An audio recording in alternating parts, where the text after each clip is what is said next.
خبردار شادی کرتے وقت خیال رہے کہ جس کا انتخاب کر رہے ہیں، شادی تسکین نفس اور تسکین جنس کا نام نہیں ہے، شادی تعمیر سماج ہے جی. اور اچھی طرح سوچ سمجھ کے، گوری چمڑی کے اوپر نہ جائیے گا، چال ڈھال پہ نہ جائیے گا جی. کردار دیکھیے گا، اور سب سے بڑا کردار حب زہرا ہے،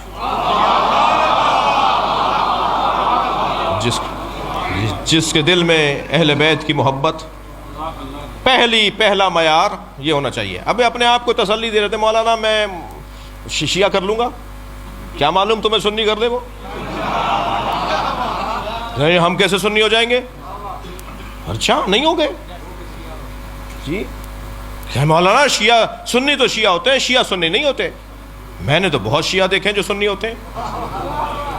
وہ کہنے لگے جی کہاں دیکھ لیا آپ نے؟ میں نے کہا ہمارے 21ویں گریڈ کے افسران، یہ 19ویں گریڈ کے افسران، یہ ہمارے وزراء، یہ ہمارے پولیٹیشنز جب چاہتے ہیں ہاتھ باندھ لیتے ہیں.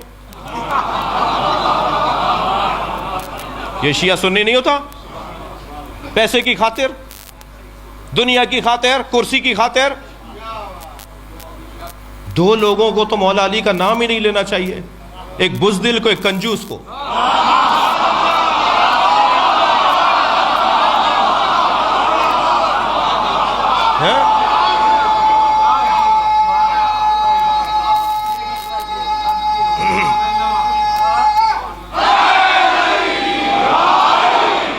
کیا بات ہوئی؟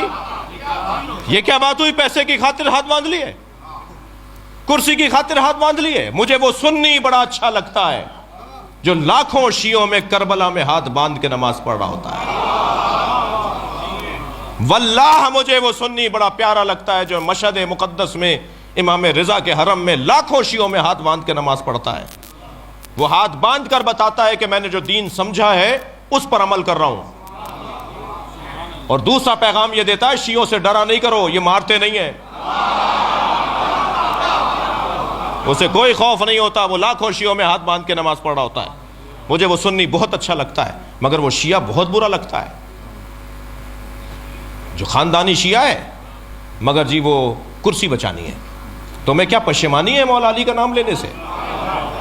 تم علی ولیہ پڑھ کر پشیمان ہو، نادم ہو؟ دور بدل گیا. وہ دور بھی نہیں تھا، میں اس کا بھی قائل نہیں ہوں، وہ دور بھی نہیں تھا اس طرح کی حرکتوں کا. اچھا جو زیادہ باتیں کرتے ہیں نا کہ تقیہ نہیں کرنا چاہیے، خود جب کسی ایسے منزل پر جاتے ہیں تو یا تو دائیں بائیں ہو جائیں گے یا ہاتھ باندھ لیں گے. فخر کے ساتھ ہاتھ کھولو، تم امام جعفر صادق کے چاہنے والے ہو.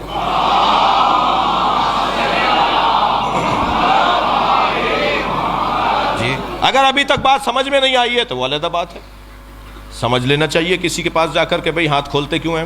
ایک بہت بڑے سیاستدان ہیں، شیعہ ہیں، خاندانی شیعہ ہیں، دادا پردادا سے شیعہ ہیں، وزیر بھی رہے، پاکستان کی کئی پوسٹوں پہ وزارتوں میں رہے. پچھلے دنوں انہوں نے مجھ سے کہا کہ جی میں سجدہ نہیں رکھتا، کیونکہ نبی نے خاک پہ سجدہ، کربلا تو نبی کے بعد ہوئی ہے، تو نبی نے پھر خاک پہ سجدہ تو نہیں کیا ہوگا، وہ تو کربلا کے بعد خاک آئی ہے. میں نے کہا یہی آپ کی غلط فہمی ہے. اور اچھا اس ٹائپ کے جو لوگ ہیں نا، ان کے مزاج میں بولنا ہے، سننا نہیں ہے. اپنے آفسوں میں بیٹھے ہوتے ہیں، اپنے ماتحتوں کے ساتھ زیادہ رہتے ہیں، تو بول بول کر ان کو اتنی عادت ہو گئی ہے کہ دوسرے بھی چپ رہتے ہیں کہ بھئی انہی کو بولنے دو، تو وہ سننے کے تو عادی نہیں ہے. تو خدا کے لیے اچھا الحمدللہ اس وقت ہماری یہ پوزیشن بھی ہے کہ پاکستان کے جنرل، پاکستان کے وزراء، پاکستان کی شخصیات، تھوڑا سا دل ان کا ہمارے اوپر آیا ہوا ہے، تو ہم بھی اپنا کام پورا کر رہے ہیں. تو وہ کہنے لگے جی میں سجدہ نہیں رکھتا. تو میں نے کہا آپ شیعہ نہیں ہیں؟ کہنے لگے شیعہ ہوں، کھلا شیعہ ہوں، عزادار ہوں، ماتمی ہوں، گھر کی عزاداری ہے، خاندانی عزادار ہوں، خاندانی شیعہ ہوں، سجدہ نہیں رکھتا. میں نے کہا کیوں نہیں رکھتے؟ کہنے لگے نبی نے کس پر کیا ہوگا سجدہ؟ میں نے کہا خاک پر. کہنے لگے کربلا تو نہیں تھی؟ میں نے کہا کربلا تھی، کربلا تو حضرت آدم کے زمانے سے ہے. کربلا کی زمین پر تو حضرت آدم کو اللہ نے بھیجا، حضرت نوح کو بھیجا، حضرت ابراہیم کو بھیجا، ہر نبی کو کربلا بھیجا، اور ہر نبی کا ایک قطرہ صحیح کربلا میں گرایا.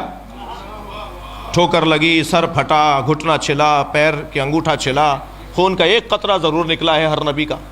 اور جب وہ پوچھتے تھے یا اللہ ہم سے کوئی خطا ہوئی ہے، کہ نہیں خطا نہیں ہوئی، حسین کا خون یہاں گرے گا، تمہارا ملا رہا ہوں. ہاں، تو پہلی بات تو یہ کلیئر رہے کہ کربلا امام حسین نے ڈھونڈی ہے، کربلا نے حسین کو نہیں ڈھونڈا ہے. کربلا پہلے سے تھی. رہ گئی بات خاک پر سر رکھنے کی، تو نبی نے خاک پہ سر رکھا. صحیح بخاری کی روایت، صحیح مسلم کی روایت، وَجُعِلَتْ لِيَ الْأَرْضُ سُجَّدًا، اللہ نے میرے لیے خاک کو سجدگاہ بنایا ہے. یہ صحیح بخاری کی روایت، صحیح مسلم کی روایت. محدث دہلوی تو شرح صحیح بخاری کے اندر حاشیے میں لکھتے ہیں کہ جو شیعہ حضرات ٹکیا بنا کر اس پہ سر رکھتے ہیں نماز میں، سجدے میں، شیعہ حضرات جو مٹی کا ڈھیلا رکھتے ہیں، یہ نبی کی سنت پہ عمل کرتے ہیں. صحیح بخاری کی شرح میں لکھا ہوا ہے کہ شیعہ نبی کی سنت پہ عمل کرتے ہیں. تو خاک پر سجدہ تو سرکار بھی کرتے تھے. پھر میں نے ان کو ایک مولا علی کا فرمان سنا دیا، جس کے بعد ان کا پیغام آیا کہ جی اب کلیئر ہو گیا اور اب میں سجدہ رکھا کروں گا.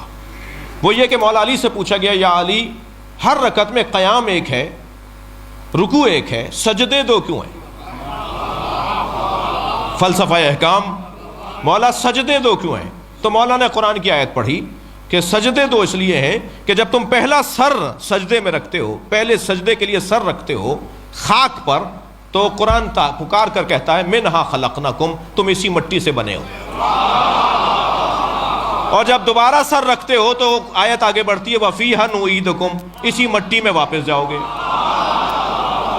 تو پہلا سجدہ تمہاری ولادت کی یاد دلاتا ہے، دوسرا سجدہ تمہاری موت کی یاد دلاتا ہے، اور دونوں سجدوں کے درمیان مختصر سا قیام ہے جسے زندگی کہا جاتا ہے.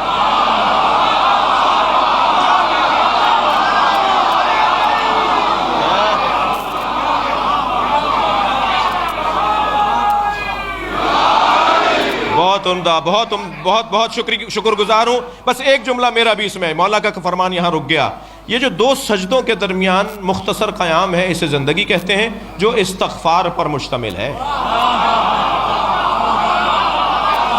صلوات پڑھیں گے محمد و آل محمد کا.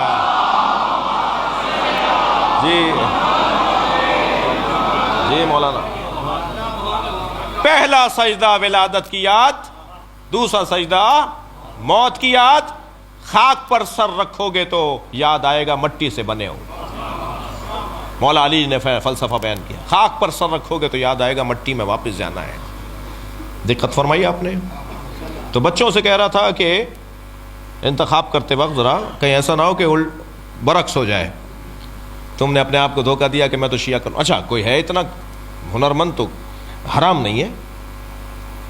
جی ایک سنی بچی نے ایک یونیورسٹی میں مجھ سے سوال کیا، یوم حسین کے لیے ہم گئے تھے، کہہ لیں جی آپ مولوی حضرات سنی شیعہ کی شادی کی اجازت کیوں نہیں دیتے؟ میں نے کہا تم نے یہ سوال کیوں نہیں کیا کہ پنجابی اور سندھی کی شادیاں کیوں نہیں ہوتی، پٹھانوں کی اور بلوچوں کی شادیاں کیوں نہیں ہوتی؟ اس لیے کہ ثقافتیں مختلف ہیں، رہن سہن مختلف ہے، انداز زندگی مختلف ہے. تو یہی جواب تمہارے لیے ہے. وہ ماتم کرتا ہے،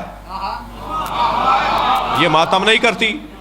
وہ ہاتھ کھول کے نماز پڑھتی ہے، یہ ہاتھ باندھ کے پڑھتے ہیں. تو روزانہ کی الجھنیں، تو حرام نہیں ہے، شادی ہو سکتی ہے. اگر اتنے کارنامہ، اتنی ہمت ہے کہ تم کچھ کر جاؤ تو کوئی مسئلہ نہیں ہے، لیکن جذبات کی بنیاد پر نہیں ہونا چاہیے.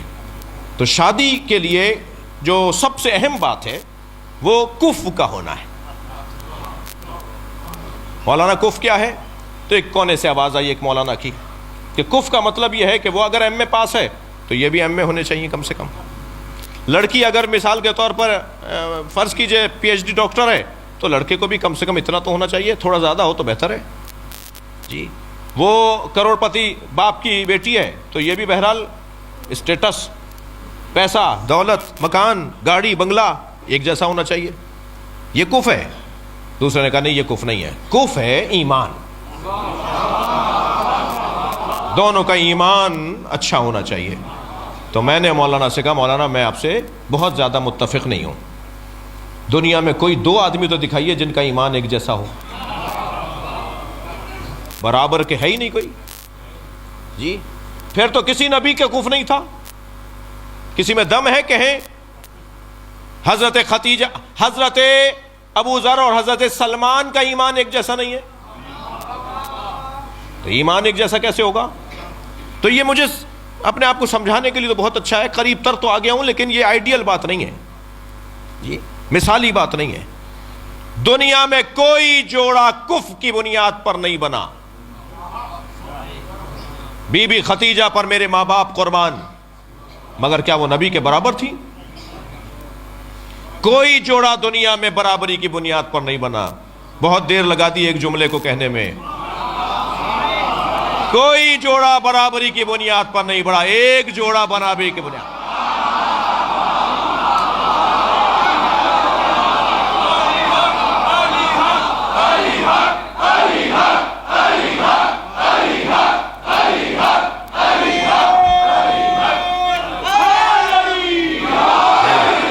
وہ علی و بطول کا جوڑا ہے. سبحان اللہ.